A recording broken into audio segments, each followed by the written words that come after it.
Welcome back. In this demonstration, we are going to look at Neo-Impressionism and color mixing. In our last demonstration, we mixed the colors onto this color wheel using the cool yellow and the warm yellow, the warm red and the cool red, and the warm blue and the cool blue. We made our secondary colors out of our primary colors, and then we again made secondary colors here, tertiary colors on the side of that. Then we made a combination of the warm and cool primaries here, here, and here. Okay, now in this demonstration, we're going to talk about Neo-Impressionism color mixing. What we have done here in our palette mixing is the actual mixing. We're actually physically mixing the paint on the palette. Here in this section, we're going to do what's called visual mixing, where we're going to use the pure hue colors and put them next to each other to make the visual color look like that, so that if we're looking far away, this area will appear to our eyes to be red-orange. But if you look really closely, and if I bring this up towards the camera, you can see the individual dots of color there. Okay, so to get started, make sure that you have your palette prepared. You're going to need your warm yellow, cool blue, warm blue, cool red, and warm red.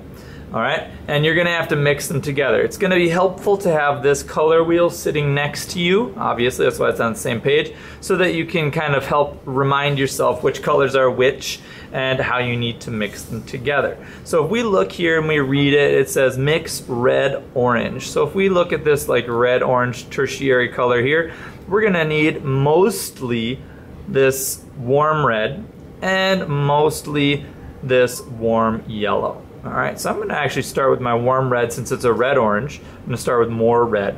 I'm just going to take my brush and I'm going to make dots. Now, this is where we talked about Neo-Impressionism, and we said, you know, Seurat and Signac made mostly dots, whereas Cross made more dashes and longer strokes.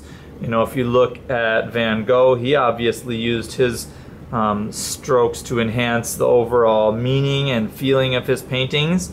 So as you're making your mark, it's called a mark, whether it's a dot or a dash or a stroke, you want to be thinking about, you know, how are you developing your stroke? Not only how are you developing your color, but how are you developing your stroke to make a statement? All right, now as I start adding these in, I'm filling in kind of the white spots of the paper. And you can see how I'm just carefully blobbing them on. I'm not mixing them together on the paper. Now they will, you know, despite your best efforts, get a little mixed, like actual physical mixing on the paper, just because the paint's wet. But for the most part, you should be able to just dab the colors on, as long as you keep going back to your palette. And you'll see I keep going back to my palette quite a bit. Now I'm feeling like there's too much yellow in there, so I'm gonna go back to my red and dab some reds over the top of my yellows that I feel like is too yellow. And now what I'm doing, you can't see it off the camera, but I'm kind of squinting my eyes a bit to make all the colors blend together because I'm kind of too close. And so I'm just kind of squinting so my eyes get a little blurry. And I'm deciding, it's too red here, it's too yellow there, and then I put in the color that I want to like change it. So I would say that's pretty good in the red-orange department. There's still some white here, so I could keep going.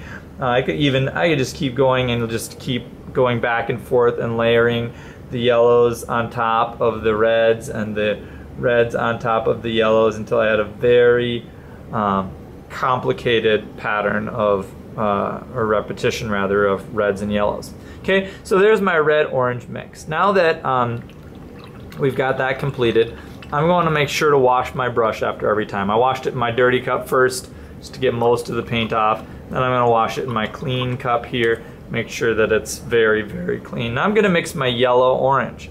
Now this yellow-orange, it's kind of the same colors. I'm using my yellow and using a red, but I'm going to use more yellow. So I'm going to start with my yellow, and put big blobs. Now I'm going to start moving a little quickly here. You take as much time as you need to do it carefully and make the colors look convincing.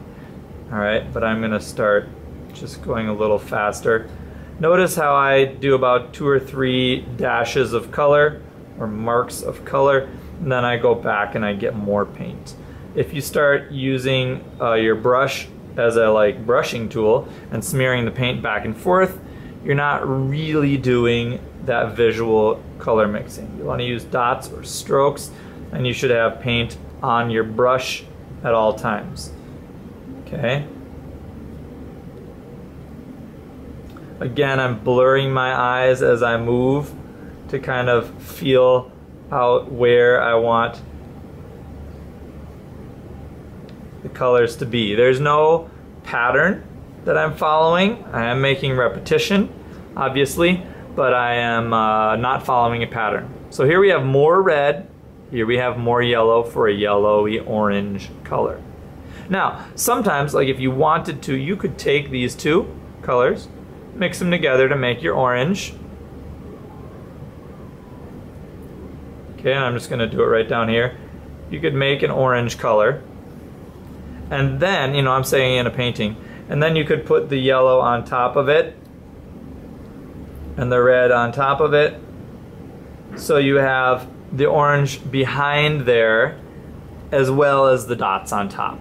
And that's one technique that all of the artists did use. If you look very closely at their paintings, you can see kind of an underpainting of different colors. Sometimes they would use the color they were intending to mix, like this red-orange like I just did, and sometimes they might use something different, like a blue underneath, and then the red and the orange on top, and it would create different color combinations. Anyway, so here we go with our yellow-green. Here's my yellow-green I'm looking for. I'm going to start, since it's yellow-green, I'm going to start with my yellows. And notice how I'm using the cool yellow because we want the green spectrum. If I used the warm yellow, I don't know that it would look quite the same green as this. You'd still probably get some kind of a green, but it would be a more muddied, neutral green rather than like a green like you were seeing on your color wheel. So there's my cool yellows. Wipe my brush off, grab some cool blue. Now the cool blue and the cool yellow, they really have a hard time staying separate. That blue wants to mix into the yellow and get green right away. Even if you just do a little stroke, it really has a hard time staying blue.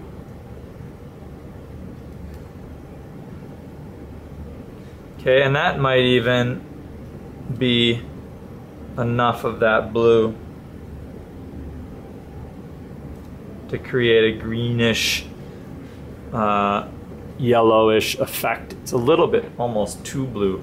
At least looking in the video, it seems too blue. So I'm going to put some yellow back over the top. And that one's really hard because that blue is so powerful, and the yellow is so weak in comparison. Okay, washing my brush out really well. Making sure, and if you look at my paper towel, you can kind of see how I'm dabbing out my brush and kind of trying to keep my brush controlled. Going on to our blue-green, I'm going to start with my blue. I'm actually going to show you just like if you started making like longer, bigger strokes. Where in the first couple I was making very short dot-like strokes.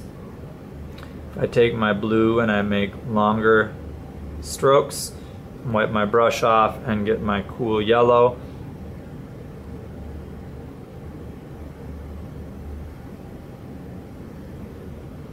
And make longer strokes. Okay, and that looks like a more bluish version.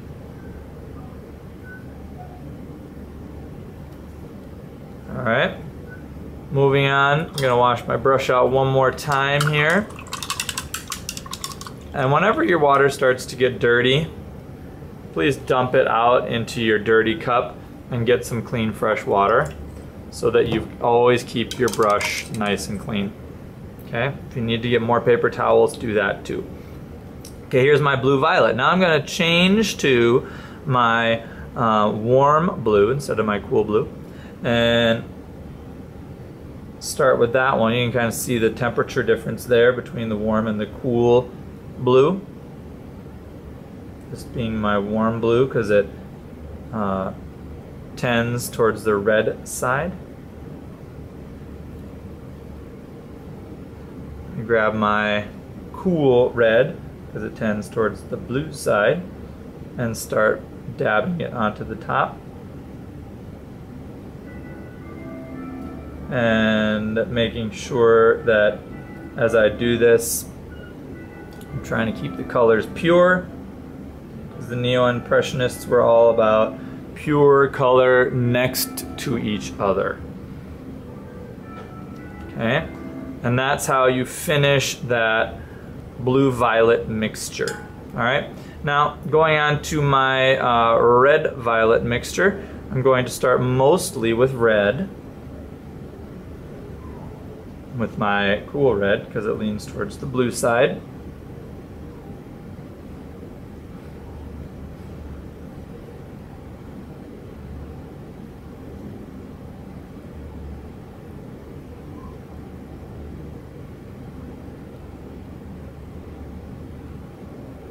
And then I'll put in my my cool blues.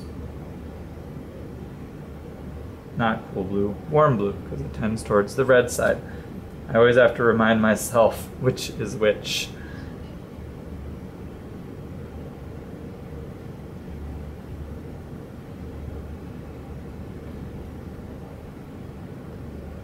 One technique, you can see I have my hand here and I'm resting my other hand on top of it so that I can be more accurate with my brush. You can use that technique if you'd like. It's a good way to keep your hand steady. All right, now mixing warm and cool brown.